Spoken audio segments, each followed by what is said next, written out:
बड़ी खबर सामने आ रही है। पश्चिम बंगाल के हुगली जिले के जिराट बस स्टैंड से सटे अस्पताल मोड़ पर बीजेपी कार्यालय के सामने बीजेपी के बैनर फाड़े गए हैं, आग लगा दी गई, जिसका आरोप तृणमूल के ऊपर लगाया जा रहा है। स्थानीय सूत्रों के मुताबिक बीजेपी कार्यालय के बाहर होर्डिंग लगा हुआ था, जिसके साथ में प्रधानमंत्री नरेंद्र मोदी, बीजेपी अध्यक्ष जेपी नड्डा, सुकांत मजूमदार और शुभेंदु अधिकारी समेत तमाम जो बड़े नेता हैं उनकी तस्वीरें लगी थी। हुगली से बीजेपी प्रत्याशी लॉकेट चटर्जी का भी फ्लेक्स इसमें लगा हुआ था, जिन्हें फाड़ दिया गया है, आग लगा दी गई। बीजेपी के स्थानीय नेता का बताना है, उनकी तरफ से कहा जा रहा है कि तृणमूल के बदमाशों ने शराब पीकर इस घटना को अंजाम दिया है। हालांकि पुलिस इस मामले की जांच करेगी कि आखिर इसके पीछे कौन है, लेकिन जो तस्वीरें सामने आ रही हैं वो जाहिर तौर पर बताती हैं कि किस तरीके से पश्चिम बंगाल के अंदर जो सियासी हिंसा है वो इस समय चरम पर नजर आ रही है और इस तरीके के टकराव कई बार देखने को मिले हैं। मैं दत्ता साहब आपका रुख करना चाहूंगा।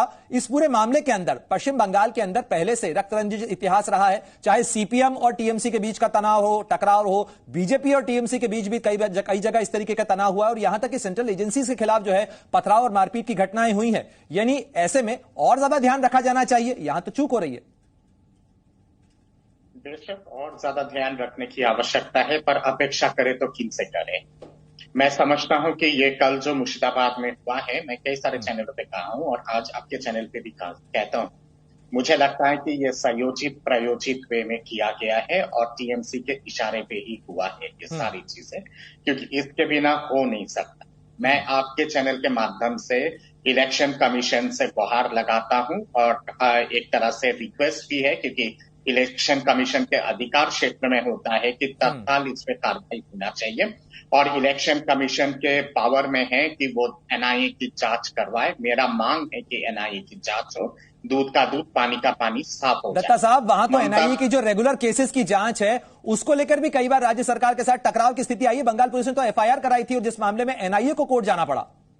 नहीं, बेशक, और इस पे आप अंकुश लगाने की बहुत आवश्यकता है, क्योंकि देश के अगर एक प्रसिद्ध एजेंसी के साथ इस तरह की चीजें अगर होता है तो ये बहुत चिंता का विषय है। किसी भी प्रदेश में इस तरह की घटना नहीं होनी चाहिए और बंगाल वैसे ही बहुत संवेदनशील है, क्योंकि बांग्लादेश के साथ जुड़ा हुआ है बॉर्डर, तो उस पे तो और ज्यादा चौकन्नी होने की आवश्यकता है। ठीक है दत्ता साहब, मैं लौटूंगा आपके पास में। साथी दानिश कुरैशी भी हमारे साथ जुड़े हुए हैं, उनका भी रुख करेंगे, लेकिन इस समय की एक बड़ी खबर बता दें। रामनवमी की शोभा यात्रा को जिस तरीके से पथराव का निशाना बनाया गया, उसके बाद बीजेपी नेता अग्निमित्र मौल ने मिदनापुर में पुलिस स्टेशन के बाहर प्रदर्शन किया है। यहां पर उनकी पुलिस वालों से बहस भी हुई है। वहीं दूसरी तरफ शोभा यात्रा पर हुए हमले के विरोध में देर रात बीजेपी नेताओं ने धरना भी दिया है। तो जाहिर तौर पर इस तरीके की घटना कहीं ना कहीं जब होती है तो उसके बाद सियासत का पारा चढ़ जाता है, सियासत को मौका भी मिल जाता है और बीजेपी इस मौके को भुनाने में कोई मौका, कोई अवसर नहीं छोड़ना चाहती है। और लगातार यहां पर बीजेपी नेताओं का कई बार पुलिस के साथ बहस का जो वीडियो है, वो जो तस्वीरें हैं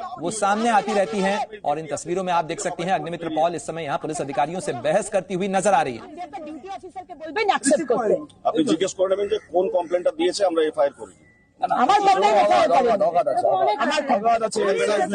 কমপ্লেন এফআইআর করেন। এটা পিও কোথায়, প্লেস অফ অকারেন্স কোথায়? কুচবিহার। আইপিসি তে কি বলে জানেন? কি বলে? যেখানে মানে প্লেস অফ অকারেন্স সেখানে কমপ্লেন হয়।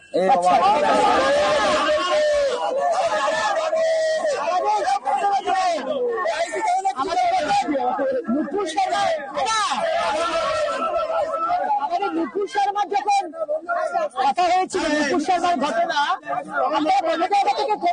लेकिन इसी मामले पर और बंगाल की हिंसा की इस घटना के बाद में जिस तरीके का गुस्सा सड़कों पर नजर आ रहा है, बीजेपी कार्यकर्ता जैसे धरना प्रदर्शन कर रहे हैं। बीजेपी नेता सुकांत मजूमदार हमारे साथ जुड़ गए हैं, उनका भी रुख कर लेते हैं। सुकांत साहब, बहुत स्वागत है आपका जी न्यूज पे। लेकिन बड़ा सवाल इसी चीज को लेकर है कि घटना तो हो गई, लेकिन घटना के बाद जिस तरीके से अब धरने प्रदर्शन का दौर चल रहा है, इससे तो मामला और गड़बड़ा सकता है, बिगड़ सकता है।